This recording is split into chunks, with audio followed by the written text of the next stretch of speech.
Une semaine s'en va, une nouvelle s'installe. Bonsoir à tous et bienvenue aux informations sur la télé totalement vôtre. Mesdames et messieurs, voici les titres. La première session de la Cour d'assises sur les crimes économiques et financiers a commencé officiellement ce lundi 1er juillet 2024 à la Cour d'appel de Bamako. Au total, 50 dossiers sont inscrits au rôle de cette première session spéciale. Les détails dans cette édition. Les attaques contre les forces armées maliennes, FAMA, ont connu une baisse en juin, mais les exactions contre la population civile ont été malheureusement plus importantes au même moment. C'est le constat qui se dégage de la traditionnelle conférence de la Direction de l'information et des relations publiques des armées d'IPA. Conformément au texte régissant la décentralisation, la mairie de la commune rurale de Baya a procédé à la restitution publique de sa gestion au titre de l'exercice 2023. Malgré les progrès, des défis demeurent. Vous en saurez plus dans ce journal. Voilà pour le sommaire.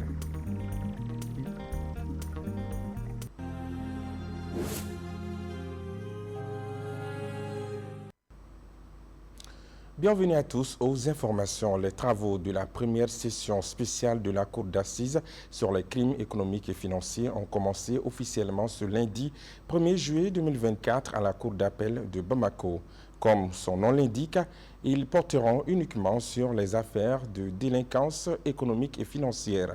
Avec les 50 dossiers inscrits au rôle de cette première session spéciale, au moins 180 personnes sont appelées à comparaître, dont 15 femmes. L'ouverture des travaux a enregistré la présence de plusieurs acteurs de la justice malienne. Le compte-rendu est signé Gabriel Keita, Zakaria Oumar Keita. Une cinquantaine de dossiers inculpant 181 accusés, dont 15 femmes, suspectées d'infractions, d'atteinte aux biens publics, faux et usage de faux, blanchiment de capitaux, faux en écriture et abus de confiance, seront jugés lors des travaux de cette première session spéciale de la Cour d'assises de Bamako. Que l'organisation de cette session spéciale, dédiée légitimement et exclusivement aux questions de délinquance économique et financière, cause du sous-développement, du déséquilibre social et de la souffrance populaire, témoigne de notre volonté, sous le leadership des plus hautes autorités, de lutter efficacement contre ce fléau, conformément aux recommandations formulées par la population et la vision éclairée de la gouvernance en cours. C'est pourquoi nous sommes en droit d'attendre les décisions persuasives et dissuasives qui permettront de maintenir l'ordre public économique et financier, de sanctionner convenablement les délinquants et de recouvrer les fonds illégaux détenus par ces malfaiteurs au col blanc au profit de l'État. Le président de la Cour d'appel de Bamako a rappelé le rôle plus qu'important des acteurs de la justice face à la gravité des infractions et les a appelés à plus d'assiduité et de sérieux dans le processus de prise de décision. Malgré la gravité des infractions inscrites au rôle, les affaires doivent être examinées dans le strict respect des principes légaux qui sont la présomption d'innocence reconnue à tout accusé aussi longtemps qu'il n'aura pas été déclaré coupable, le droit pour chaque accusé d'être assisté d'un avocat, l'indépendance qui permet au juge de ne se décider qu'en âme et conscience et en fonction des éléments du dossier, l'impartialité qui permet d'instruire à charge et à décharge, la publicité des débats qui permet aux citoyens de savoir comment la justice est rendue. Il est difficile de juger son semblable et votre mission est tout simplement un sacerdoce qu'il faut cependant assurer et assumer en toute conscience et connaissance de cause. Je déclare ouvert les travaux de la première session spéciale de la Cour d'assises siégeant à Bamako au titre de l'année judiciaire 2023-2024. Je vous remercie. A noter que la première session spéciale de la Cour d'assises sur les crimes économiques et financiers qui vient d'ouvrir ce lundi 1er juillet à la Cour d'appel de Bamako s'étalera sur 2 mois, soit du 1er juillet au 30 août 2024. Le chef de la direction de l'information et des relations publiques des armées d'IRPA, le colonel-major Suleiman Dembélé, a animé ce lundi 1er juillet 2024 la traditionnelle conférence de presse sur la situation sécuritaire du mois de juin 2024. Contrairement au mois de mai, les attaques contre les forces armées maliennes FAMA ont connu une baisse en juin, mais les exactions contre la population civile ont été malheureusement plus importantes, selon toujours la DIPA. Compte rendu, Bakary M. Sidibé. En conférence de presse ce lundi, le directeur de l'information et des relations publiques des armées a rassuré que les forces armées maliennes maintiennent toujours sur le terrain la combinaison d'actions terrestres et aériennes qui ont abouti à des résultats probants.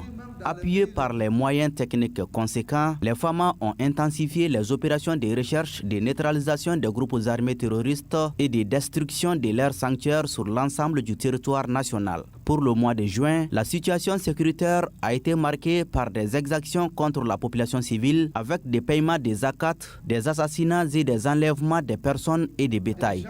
Une situation qui dénote à suffisance de l'incapacité des groupes terroristes à attaquer frontalement les FAMA. Les attaques directes contre les FAMA, qu'elles soient sur leur position ou en mouvement, ont beaucoup diminué. Les attaques aux engins explosifs improvisés ont aussi diminué, même si elles ont eu à faire quelques victimes, contrairement au mois de mai dernier. Toutefois, le directeur de l'information et des relations publiques des armées n'a pas manqué au cours de la conférence d'attirer l'attention de la population sur la collaboration de certains citoyens avec les groupes armés terroristes. Une situation qui rend difficile la lutte contre le terrorisme dans notre pays. Et ce n'est pas tout le temps les vrais terroristes qui posent ces engins. Et on vous dit, pour donner, des fois il se trouvait que même au passage de nos forces, il y a des gens, des réparateurs de motos, de petits boutiquiers, de tenanciers de gargotes qui disent « Ah oui, il y a 10 véhicules, il y a 20 véhicules qui viennent de passer ». Profitant de cette conférence, le colonel-major Suleiman Dambélé a rassuré les agriculteurs que toutes les dispositions sont prises pour leur permettre de mener à bien les activités agricoles. Les FAMA, à chaque approche d'hivernage, prennent les dispositions pour sécuriser les paysans dans leurs activités quotidiennes. C'est vrai, on ne peut pas couvrir partout, mais les FAMA font de leur mieux.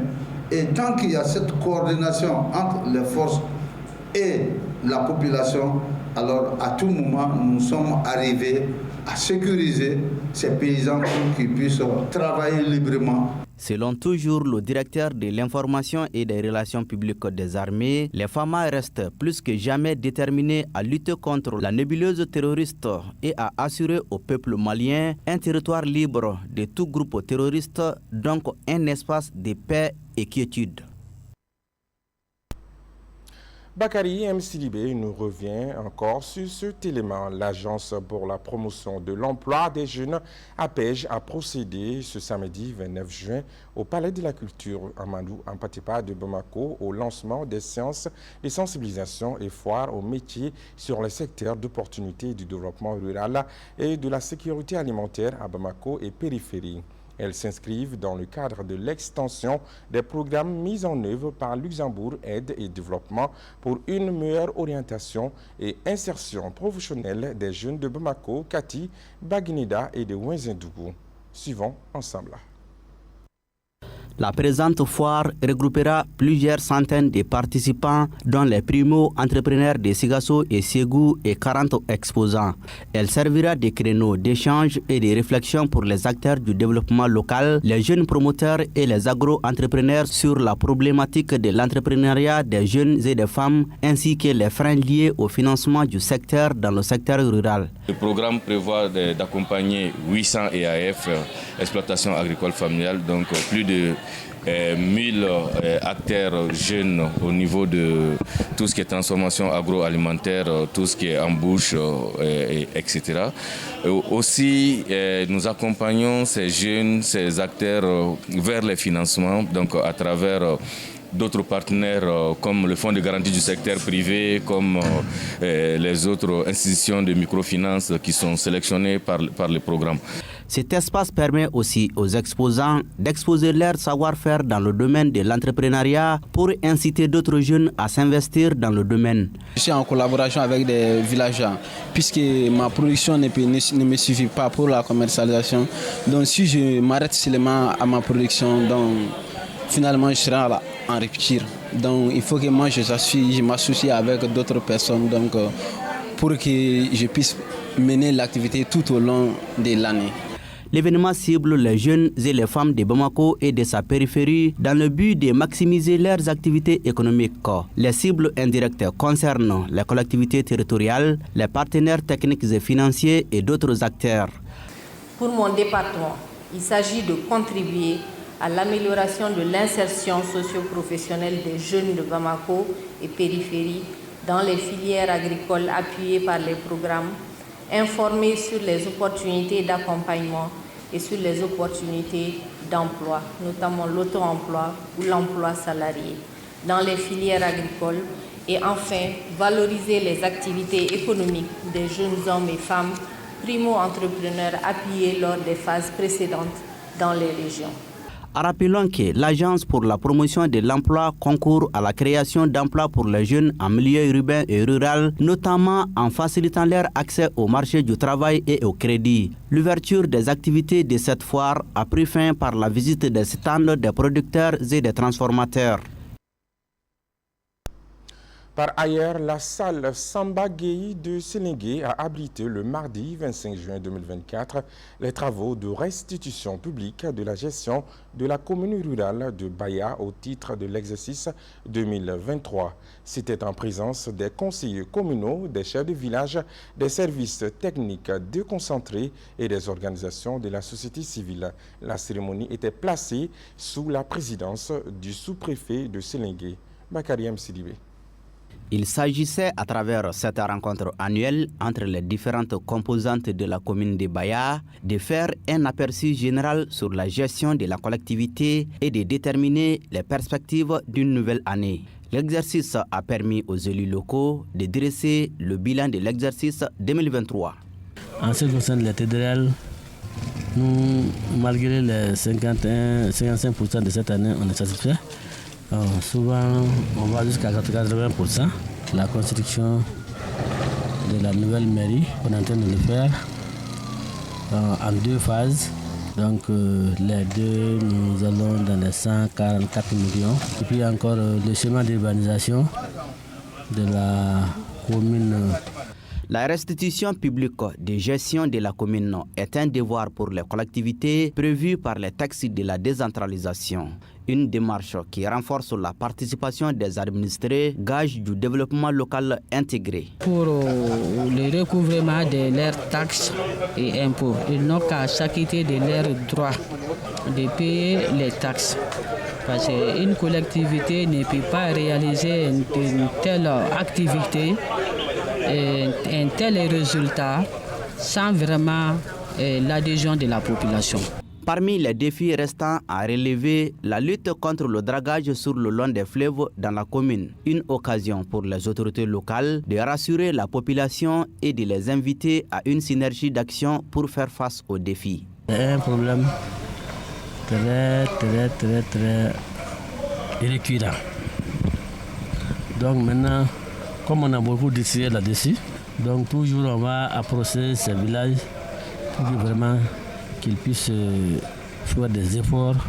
Nous sommes là-dessus et que j'espère que ça va aller avec l'application de l'État même, les phénomènes de dragage et autres là. Je pense que ça va s'améliorer parce que c'est ce qui a été évoqué dans la salle. Cette restitution publique de la gestion de la commune vise à contribuer à l'amélioration de la gouvernance locale, favoriser la culture de recevabilité et de transparence dans la gestion des collectivités à travers la participation populaire et le contrôle citoyen des affaires locales. La cérémonie a pris fin par la remise d'attestations aux chefs de village pour leur contribution au développement local. Après la cérémonie d'inauguration des infrastructures sanitaires et hydrauliques à Koulikoro, la Croix-Rouge malienne a tenu une conférence de presse le samedi 29 juin 2024 à son siège à Bamako. Cette rencontre avec les hommes des médias avait pour objectif de faire le bilan des différentes réalisations faites dans le cadre du projet. Le compte-rendu est signé à Lamako Djabate, Zakaria Oumar Keita. Cette conférence, qui s'inscrit dans le cadre du programme d'inauguration des infrastructures de santé et d'hydraulique et des activités génératrices de revenus, initiée par la Croix-Rouge malienne en partenariat avec la Croissant-Rouge Qatar, a permis de faire l'état des différents projets d'infrastructures réalisés dans le cadre de ce programme. Donc il s'agit de 5 maternités qui ont été construites et équipées. Il s'agit de 10 ESCOM qui ont été réhabilités et équipés. Il s'agit de 10 infrastructures d'eau, notamment des forages qui ont été mis en place et équipés de systèmes d'adduction solaire.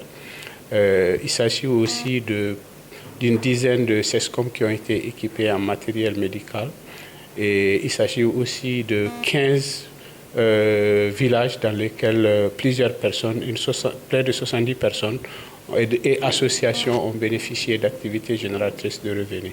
Lors de cette conférence de presse, la Croissant-Rouge Qatar a exprimé sa satisfaction de tous les projets qu'elle a eu à réaliser en partenariat avec la Croissant-Rouge malienne depuis 2019. À travers la signature d'une convention cadre, c'était en avril 2019, et c'est poursuivi par la signature de plusieurs accords de financement, jusqu'à 8 accords de financement qui concernent plusieurs domaines: l'eau et l'assainissement, la santé, l'eau et l'assainissement, les activités génératrices de revenus, de distribution des kits alimentaires et autres. Cela, ça montre les relations ou la relation excellente entre les deux sociétés. A rappeler que ces nouvelles infrastructures ont été financées à hauteur de 721 millions de francs CFA. Éducation, parlons-en. La cérémonie de graduation de la 4e promotion de l'école internationale africaine ANCO Bamako s'est tenue le samedi 29 juin 2024, marquant la fin d'un chapitre important dans la vie de 20 nouveaux diplômés. Ces réussites sont le fruit de plusieurs années d'efforts et de détermination. La cérémonie a été couplée à la remise des attestations aux lauréats du concours organisé par ANCO Bamako. Lolo Dibaté nous en parle. Ils sont au total de 20 étudiants terminalistes qui viennent d'être gradués par ANCO Bamako grâce à leur engagement académique. Le directeur général de ANCO Bamako ne doute point de la qualité de la formation dispensée à ces jeunes. Il a profité de l'occasion pour souligner l'importance de l'éducation et rappeler les efforts de son école pour offrir aux élèves les meilleures chances de succès. La cérémonie pour dire au revoir à 20 élèves de cette 4e génération, et en attendant les résultats du bac international qui sortent la semaine prochaine, le 6 juillet, les résultats seront disponibles. Et bien avant ces résultats, nous avons déjà des étudiants qui sont acceptés avec bourse à l'appui dans des universités. Okay? Il y en a au Canada, il y en a aux États-Unis. On a un élève, celui qui est le major de la promotion, qui est déjà accepté dans plus de 10 universités. C'est lui qui choisit celle qu'il préfère. Et c'est ce que nous voulons. Et c'est ça notre attente principale. Je suis confiant. Avec cette génération, nous sommes confiants d'avoir un minimum de 80%. Les lauréats ont été félicités pour leur travail acharné et leur encouragement tout au long de leur parcours scolaire. Ils ont été encouragés par les délégués des parents d'élèves à poursuivre les études et à viser toujours plus haut dans les objectifs académiques et professionnels. Nos chers enfants, je voudrais vous dire que vous faites la fierté de vos parents, de vos familles et de vos professeurs. J'en suis très heureux pour vous et je vous félicite pour ces accomplissements majeurs. Les étudiants, fiers de leurs résultats, ont célébré cette étape importante de leur vie en compagnie de leurs familles et de leurs amis. Ils se disent prêts à affronter de nouveaux défis.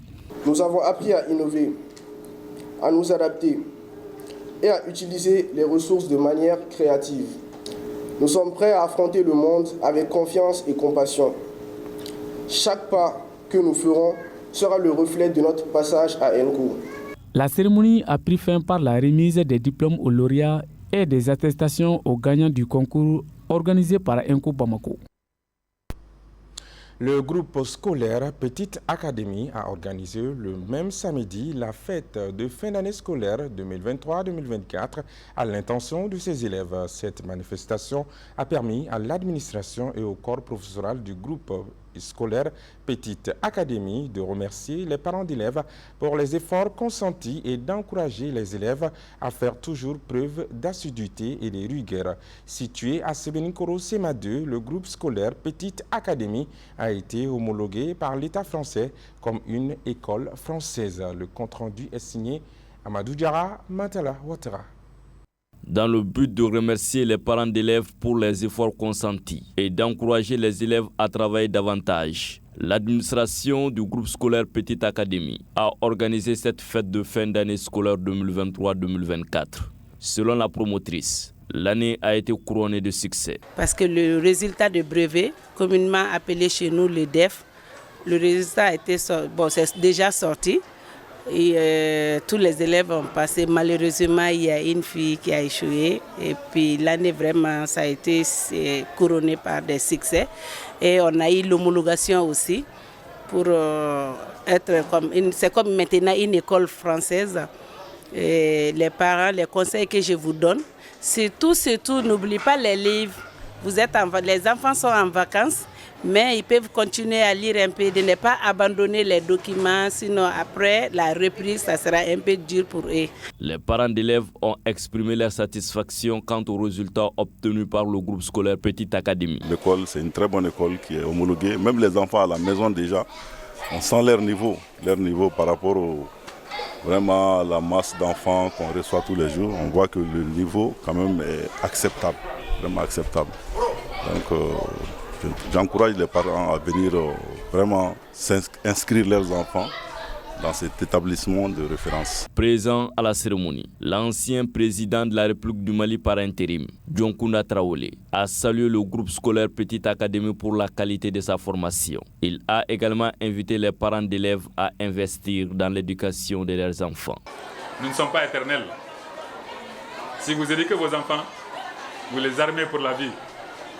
Comme l'a dit le jeune homme qui est passé, c'est l'arme la plus sûre pour traverser ce long fleuve de la vie. Éduquez vos enfants. Éduquez vos enfants. Cette cérémonie de fin d'année du groupe scolaire Petite Académie a été marquée par des prestations artistiques, des chants et des poésies des enfants, mais aussi par la remise d'attestations. Actualité dans un autre registre, le Bureau fédéral de l'Association des pionniers du Mali a organisé le vendredi 28 juin 2024 la cérémonie de passation de témoins entre le commissaire général sortant Tigani Koulibaly et Djibril Sako, nouveau commissaire général. Cette passation marque ainsi la fin d'un mandat et le début d'une nouvelle ère pour l'Association des pionniers du Mali. C'est ce que nous disent nos reporters Maimouna Ouedraogo et Mantala Ouattara. Suivons les détails. Au nom des pionniers du Mali, au nom de tes pères et des présidents d'honneur, ce témoin-là qui est le Mali de 2024, le Mali de la souveraineté est retrouvé. Nous voudrons que cette lumière-là monte plus haut. Cette remise des drapeaux marque un début de mandat pour un homme qui n'est pas novice dans les mouvements des pionniers.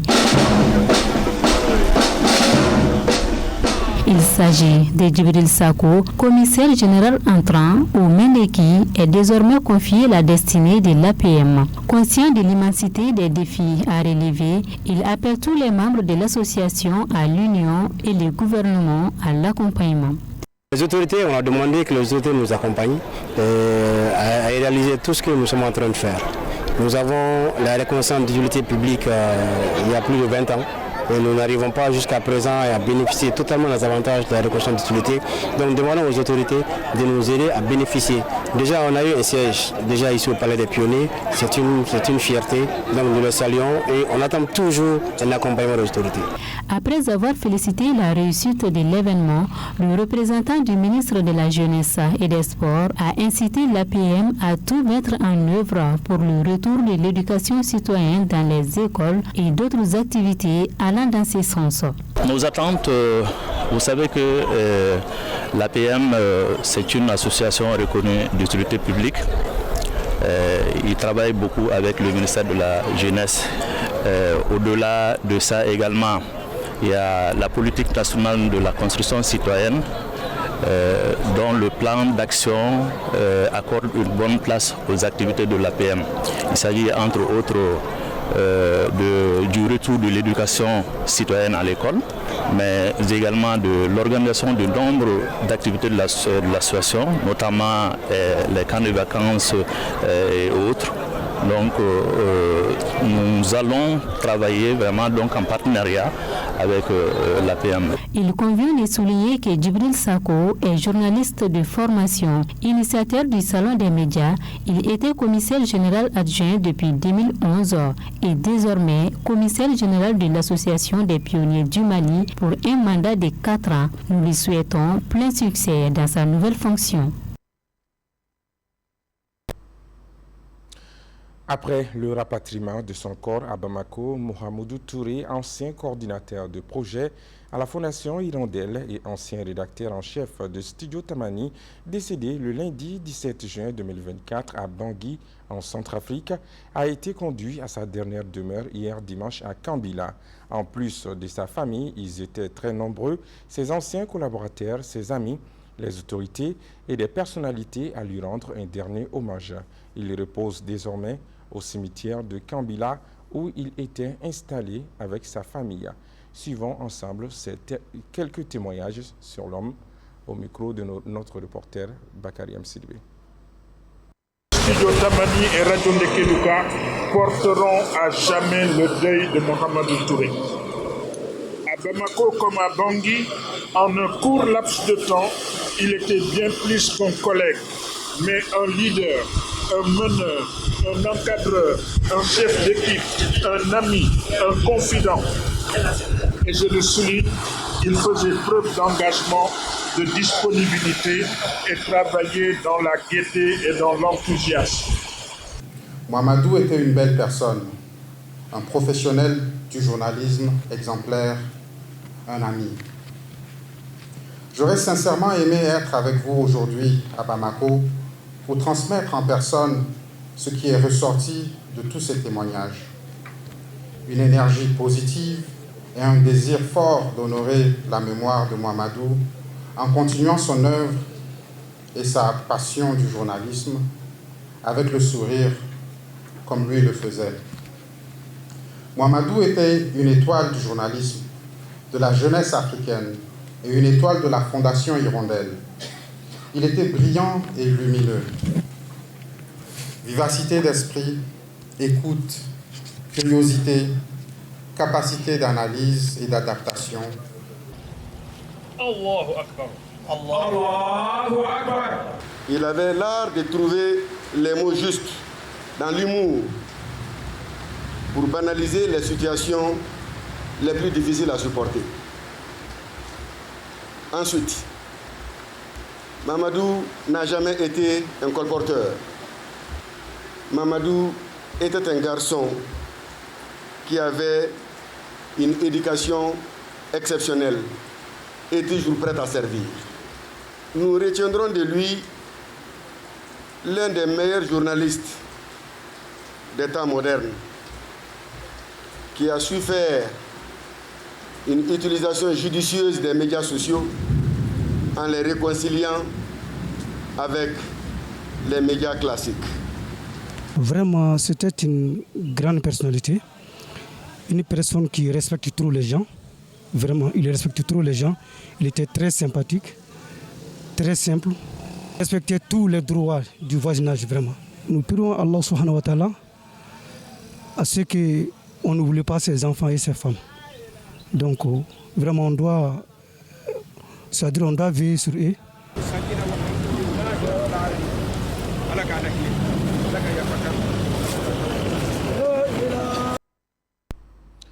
Ainsi va la vie, dors en paix, cher confrère Mohamedou Touré. Fin de ce journal. Merci à vous de l'avoir suivi avec attention. À très bientôt.